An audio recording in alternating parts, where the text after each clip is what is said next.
The twin sons of Korthak Prime cast their dying light across the crystalline mountains, painting the sky in shades of copper and blood.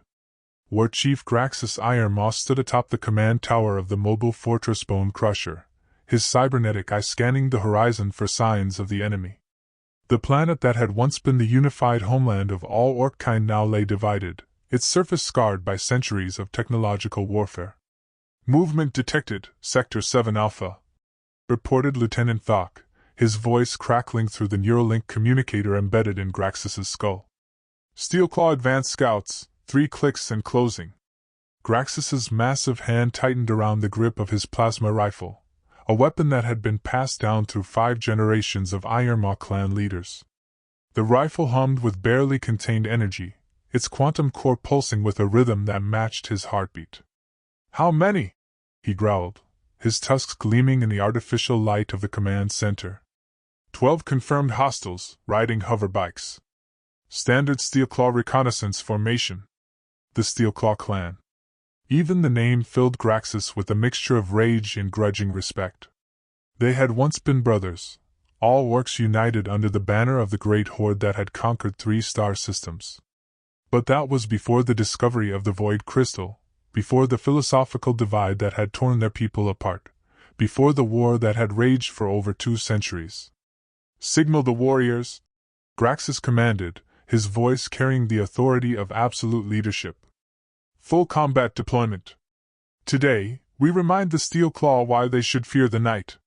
The Bone Crusher was a marvel of orc military engineering, a massive tracked fortress the size of a small city.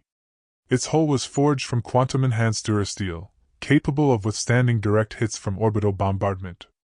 Weapon emplacements dotted its surface like metallic tumors, each one housing enough firepower to level a mountain.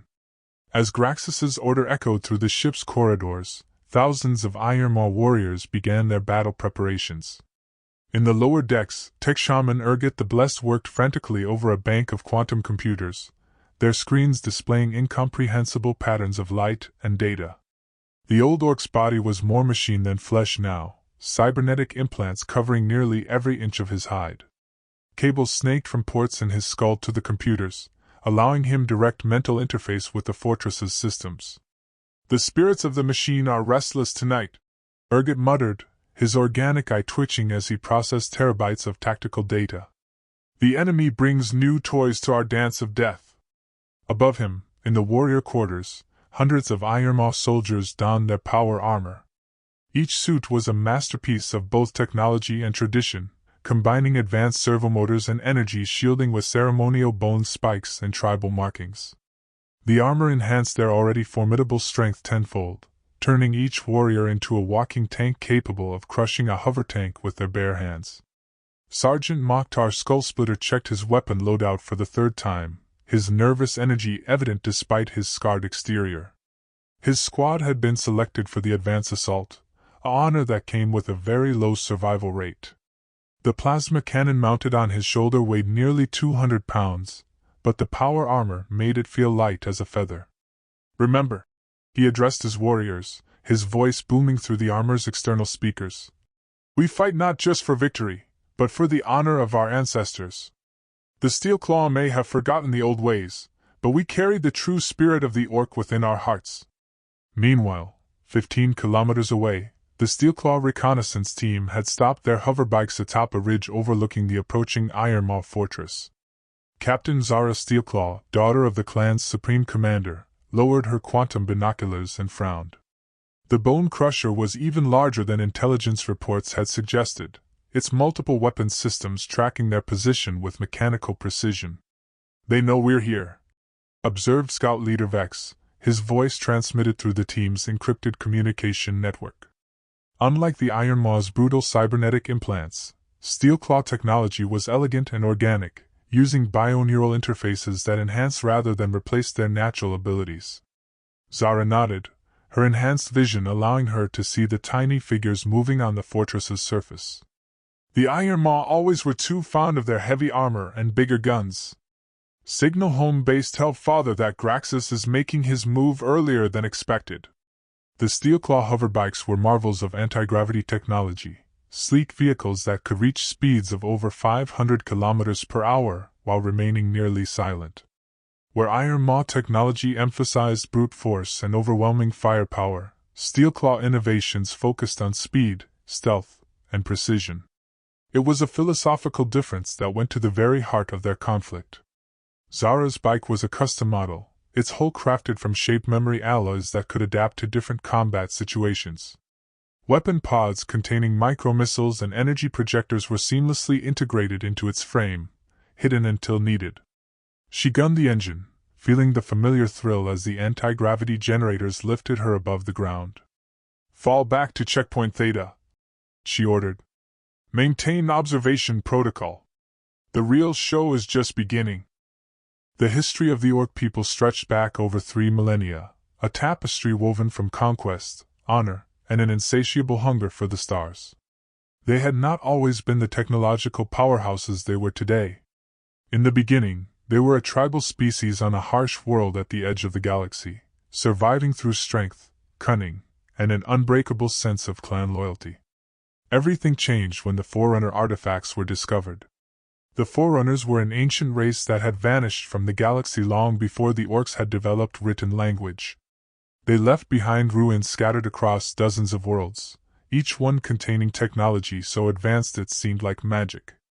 The Orcs, with their natural gift for understanding machinery and their fearless approach to the unknown, proved remarkably adept at reverse engineering Forerunner devices. Within 2 centuries, the Orc clans had united under War Chief Gorak the Destroyer, forging the great horde that would terrorize the galaxy. Their ships, powered by Forerunner energy cores, could travel between stars in days rather than months.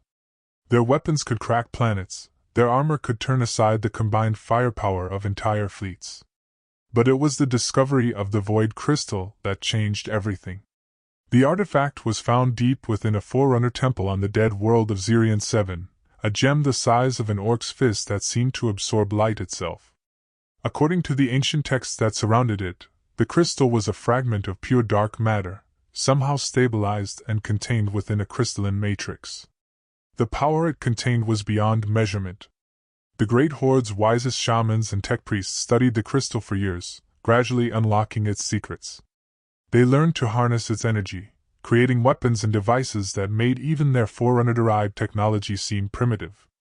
But with greater understanding came a terrible realization: the crystal was not just a power source. It was alive. The entity within the crystal spoke to different Orcs in different ways. To some, it promised ultimate power over matter and energy.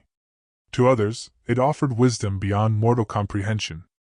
To a few, it whispered of the need to preserve the natural order, to prevent the artificial from overwhelming the organic.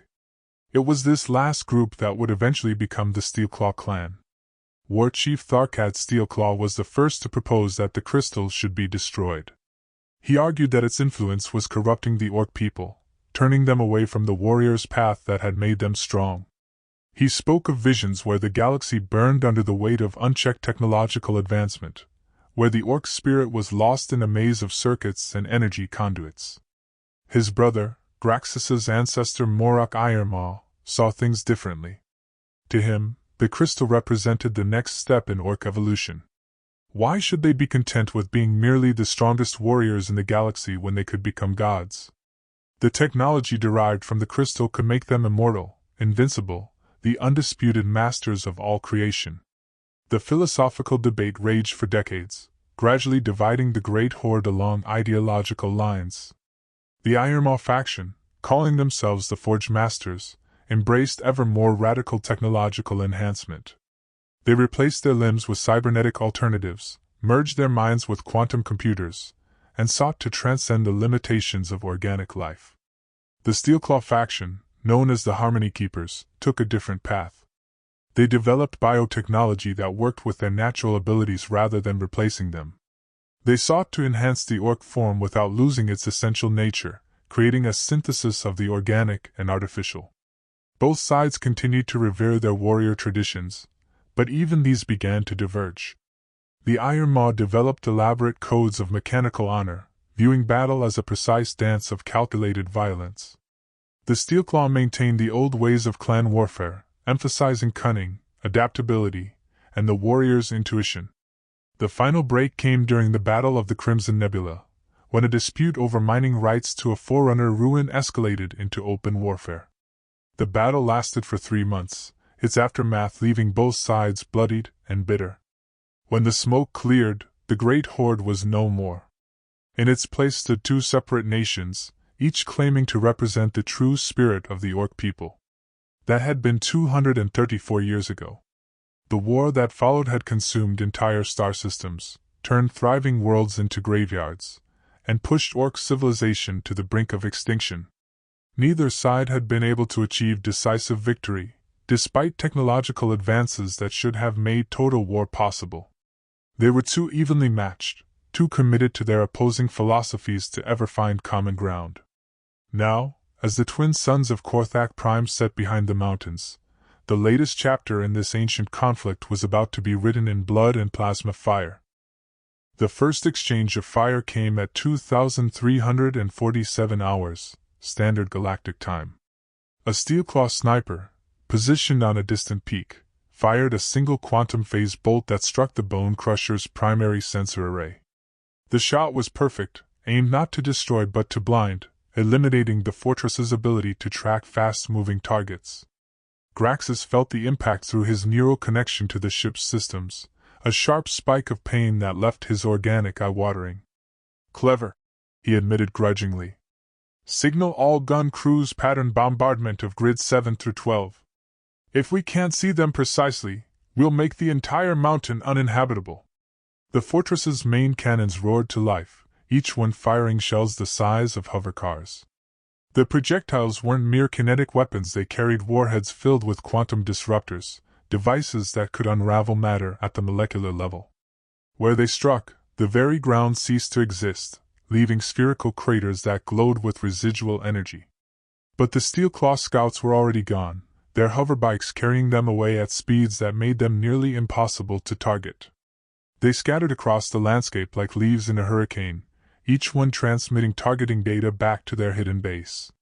"Target designated," Captain Zara reported, her bike weaving between the falling shells with supernatural grace. "Fortress main drives, grid reference 77 Alpha. Request immediate orbital strike."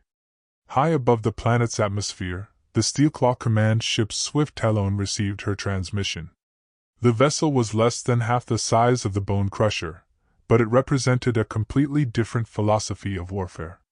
Where the Ironmaw fortress was built for endurance and overwhelming firepower, the swift Talon was designed for speed and precision strikes.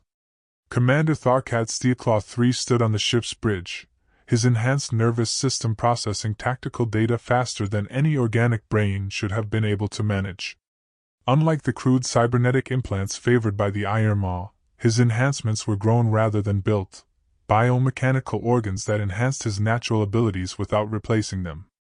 "Orbital bombardment authorized," he declared, his decision processed and implemented in the span of a heartbeat.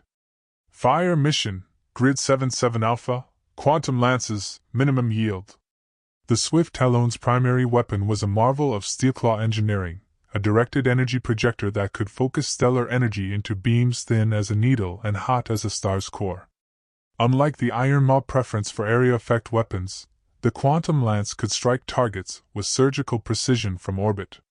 The beam lanced down from space, a column of pure energy that struck the Bone Crusher's rear section.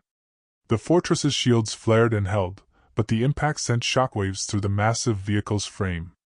In the engine compartments, Tech Shaman Urgot cursed in 17 different languages as his quantum computers flickered and nearly failed. "Direct hit to engine sector 4, reported his assistant, a young tech priest whose organic components were still visible beneath his cybernetic modifications. "Drives operating at 73% efficiency."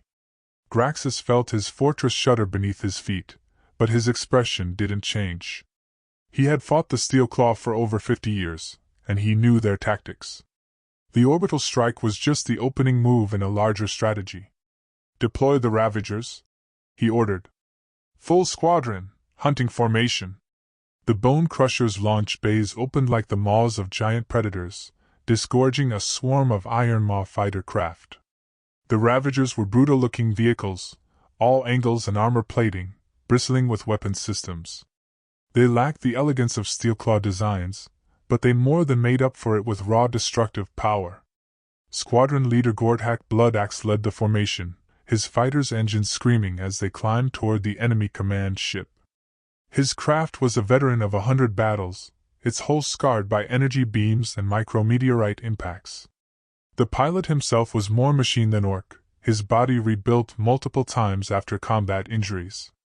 "Target acquired," he reported, his targeting systems painting the swift Talon with multiple weapon locks. "Beginning attack run." But the Steelclaw had been expecting this response. The swift Talon's launch bays opened with liquid grace, releasing a cloud of interceptor drones. Unlike the Iron Maw's piloted fighters, these were autonomous vehicles controlled by the ship's bioneural network. They moved with inhuman precision, their organic processors calculating attack patterns faster than any living pilot could react. The space above Korthak Prime erupted into chaos as the two forces clashed. Ravager fighters traded plasma bolts with Steelclaw interceptors, their battle painting the night sky with trails of energy. Ships exploded in silent fireballs, their debris adding to the growing orbital graveyard that surrounded the planet. On the surface, the ground war had begun in earnest. Iron Maw assault troops poured from the Bone Crusher's deployment bays, their power armor gleaming in the light of distant explosions. They advanced in perfect formation, their movements coordinated by the fortress's tactical computers. Sergeant Mokhtar led his squad across the broken terrain, his plasma cannon tracking for targets. The Steelclaw were masters of guerrilla warfare, using hit-and-run tactics that made them difficult to pin down. But the Iron Maw had learned to adapt, using their superior technology to flush the enemy from hiding. "Motion sensors detect movement, bearing 270, reported Corporal Thek, his suit's enhanced vision piercing the darkness. "Range, 400 meters. Mokhtar signaled for his squad to halt, then activated his armor's stealth systems. The power suit's surface shifted and flowed, chameleon-like adaptive camouflage making him nearly invisible against the rocky landscape. Around him, his warriors did the same, becoming one with the shadows. The Steelclaw patrol approached cautiously, their bio-enhanced senses alert for danger.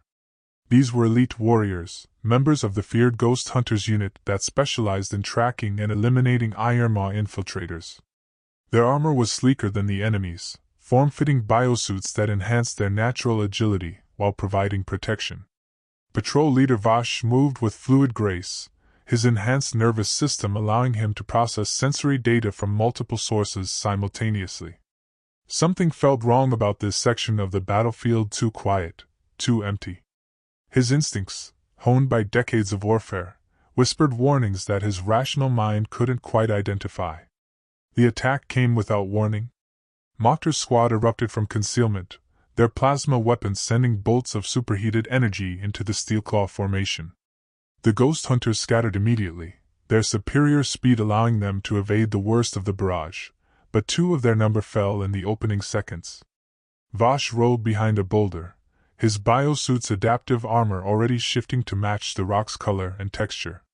He drew his pulse rifle, a weapon that fired concentrated bursts of dark energy derived from fragments of the original void crystal. Unlike Iron Maw plasma weapons, which relied on brute force, Steelclaw energy weapons used exotic matter to phase through most forms of armor. "Contact! Contact!" he transmitted to his surviving team members. "Iron Maw Assault Squad, grid reference 447. Requesting immediate support." The battlefield erupted into a deadly game of cat and mouse, as both sides used their technological advantages to gain the upper hand. Iron Maw warriors, protected by their heavy armor, advanced methodically while their targeting computers tracked enemy movements. Steelclaw fighters used their superior speed and stealth to strike from unexpected angles, fading away before their enemies could retaliate. As dawn broke over the battlefield, both sides had taken heavy casualties.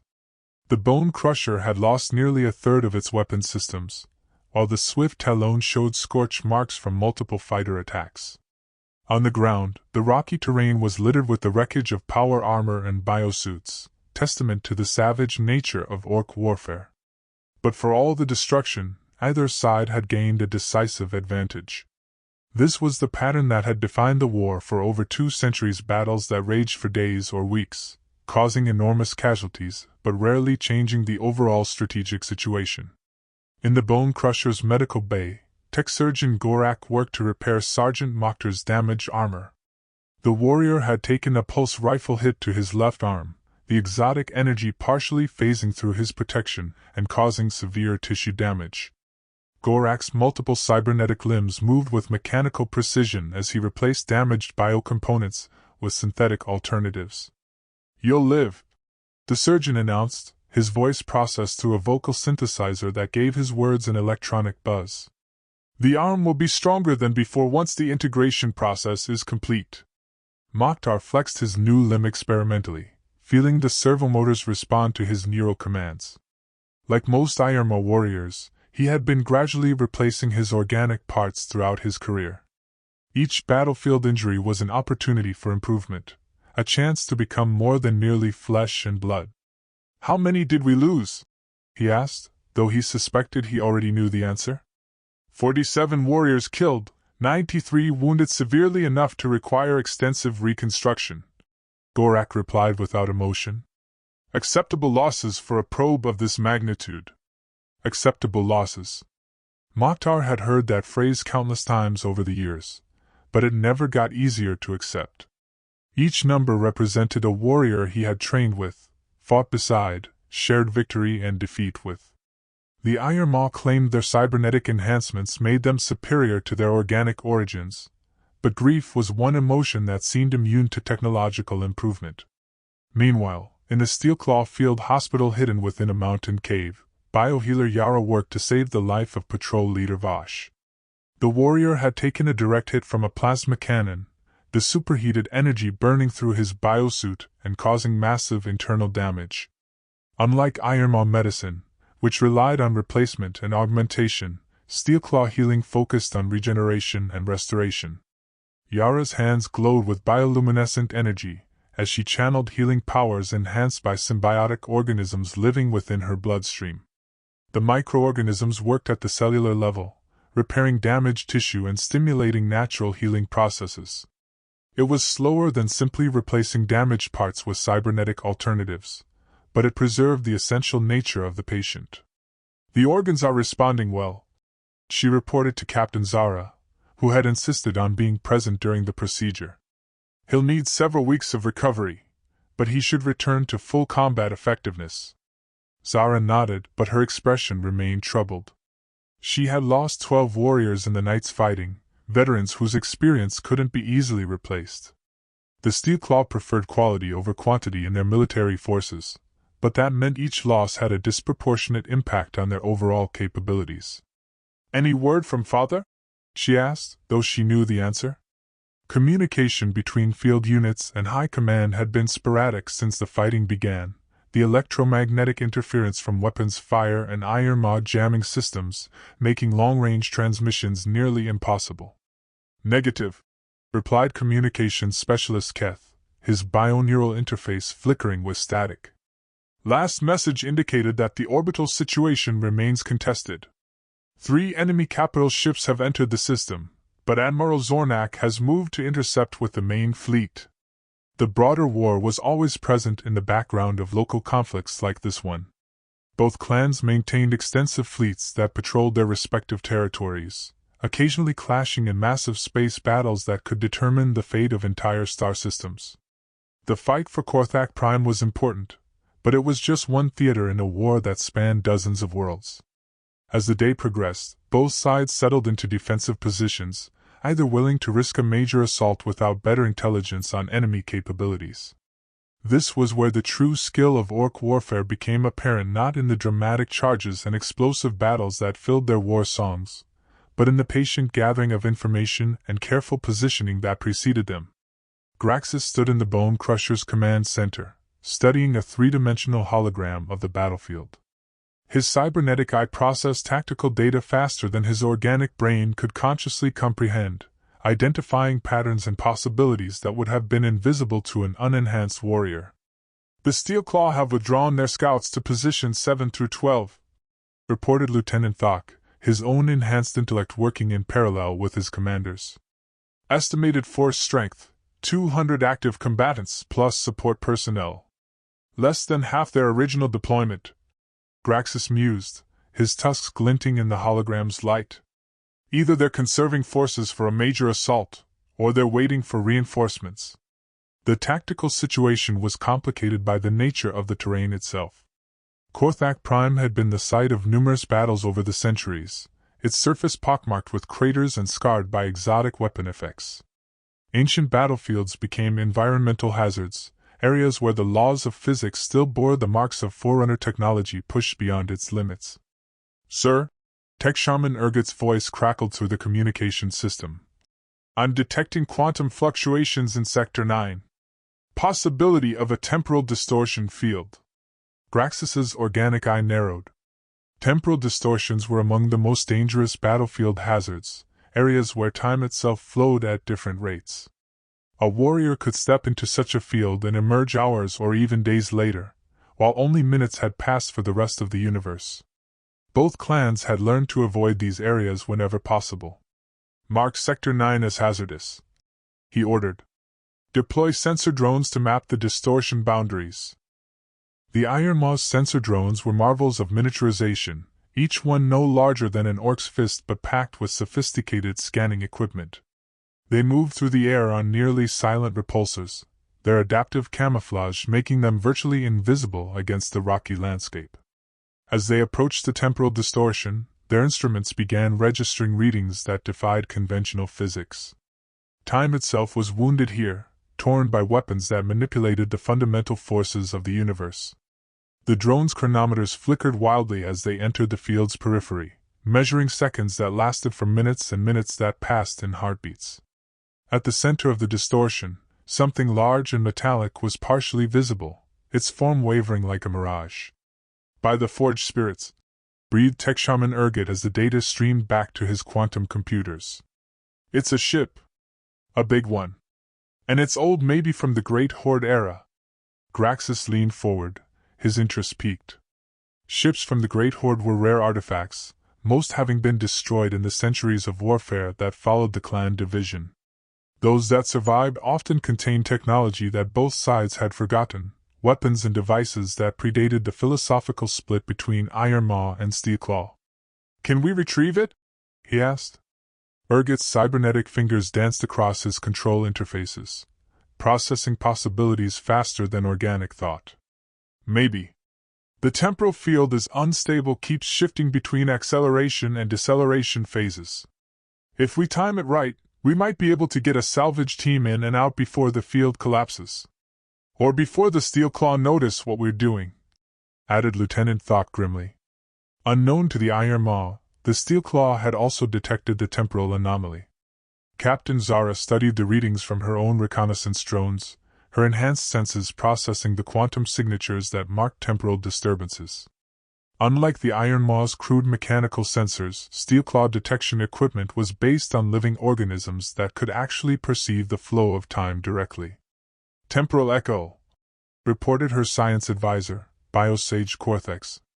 His body was more extensively modified than most Steelclaw, but his enhancements were all organic gill slits that allowed him to breathe exotic atmospheres, eyes that could see across the electromagnetic spectrum, neural clusters that could process quantum mechanics as easily as basic arithmetic. "There's something preserved in the time stream," he continued, his voice carrying harmonics that indicated deep concentration. "A vessel of significant size, trapped in a stasis bubble that's slowly degrading." Zara nodded thoughtfully. Like all senior Steelclaw officers, she had been educated in the history of their people. The Great Horde had possessed technologies that both modern clans had only partially recovered.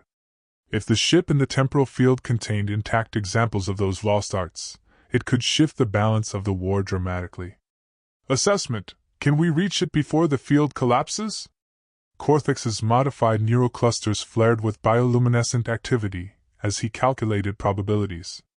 57% chance of successful retrieval, assuming we can establish a stable approach vector.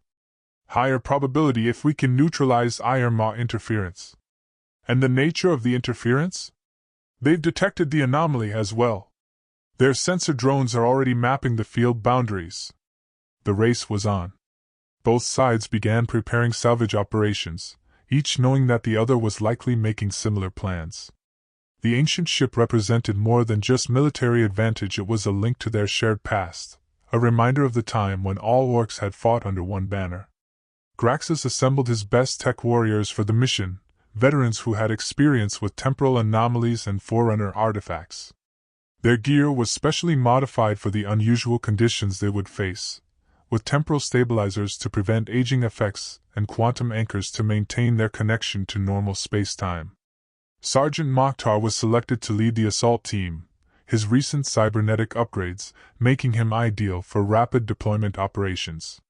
His squad had been reinforced with specialists, Tech Corporal Vex, whose multiple sensor implants could analyze alien technology in real time, Heavy Weapons Specialist Grok, whose modified power armor could carry enough firepower to level a small building, and Infiltrator SEK, whose stealth systems were advanced enough to fool most detection methods. Remember, Graxus addressed the team from the Bone Crusher's deployment bay. We don't know what we'll find in that ship. It could be empty, it could be full of automated defenses, or it could contain something worse. Stay alert, stay alive, and bring back anything that looks useful. The IRMA deployed using their standard doctrine, overwhelming force applied with mechanical precision. A squadron of Ravager fighters escorted the salvage team's transport, while heavy weapons platforms provided covering fire. They approached the temporal field like a hammer blow, counting on their superior armor and firepower to overcome any resistance. The Steelclaw chose a different approach. Captain Zara personally led a small team of specialists, using stealth and speed to slip past the IRMA perimeter. Their transport was a modified reconnaissance craft, its biohull capable of adapting to different environmental conditions. They moved like shadows across the battlefield, using their superior knowledge of the terrain to avoid detection. Both teams reached the temporal field's edge at almost the same moment, their different approaches converging on the same goal. The ancient ship hung in space-time like a fossil preserved in amber, its hull bearing the distinctive markings of the Great Horde. It was massive, easily the size of a modern capital ship, but its design was unlike anything built by either clan in the current era. Forerunner influence, breathed Biosage Corthex as he analyzed the vessel's architecture. But modified, adapted. The Horde must have found an intact Forerunner ship and rebuilt it according to Orc specifications. The boarding action that followed was unlike any battle either side had fought before. The ship's interior existed in multiple temporal states simultaneously, with some corridors experiencing accelerated time while others were locked in temporal stasis. Ironmaw warriors found themselves aging decades in minutes, while Steelclaw fighters moved through areas where seconds stretched into hours. Mokhtar's team advanced through the ship's central corridor, their temporal stabilizers keeping them synchronized with normal time. The vessel's interior was a maze of organic curves and mechanical angles, Forerunner biotechnology seamlessly integrated with Orc engineering. Emergency lighting provided an eerie blue glow, suggesting that some of the ship's systems were still active after centuries of temporal imprisonment.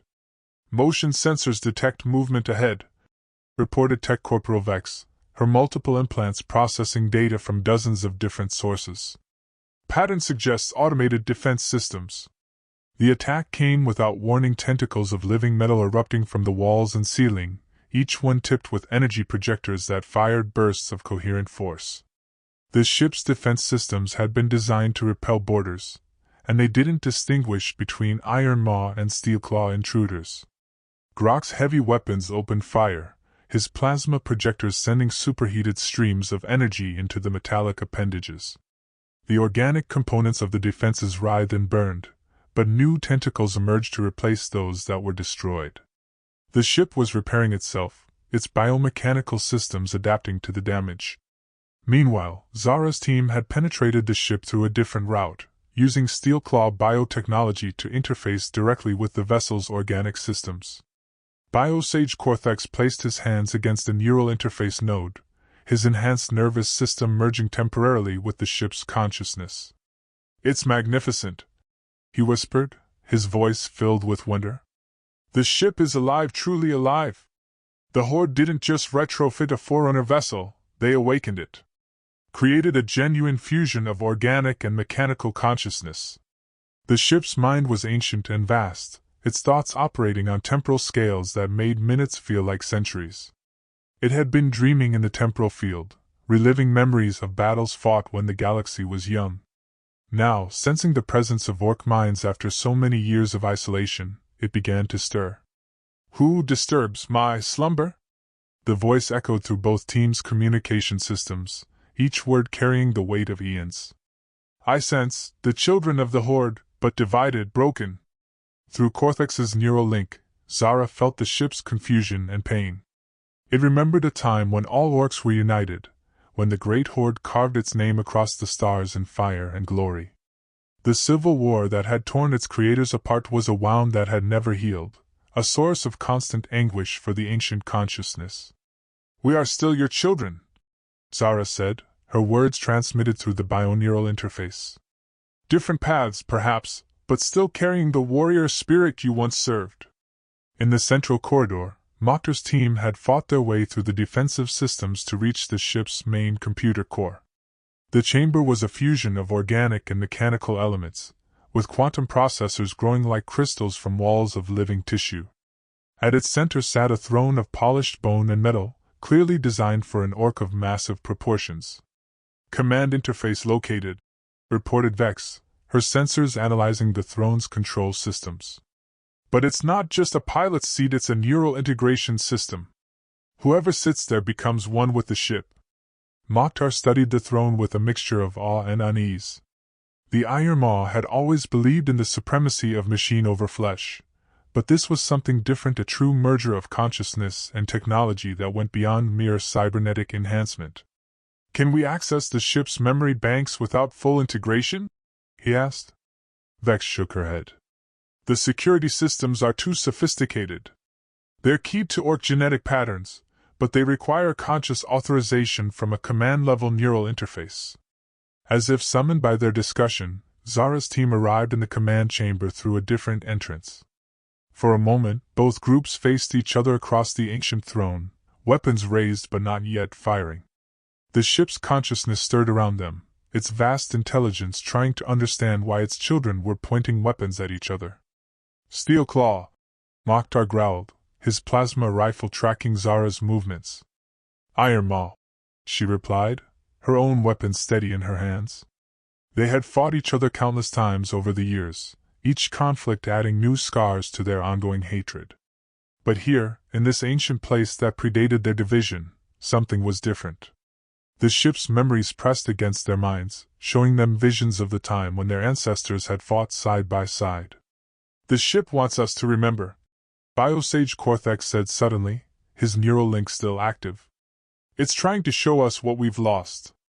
Images flowed through the chamber's neural network, scenes of the Great Horde in its prime, Orc warriors standing together against alien threats, the moment of triumph when they first broke free of their homeworld's gravity well. These were the memories that the ship had preserved through centuries of temporal isolation. But there were darker memories too.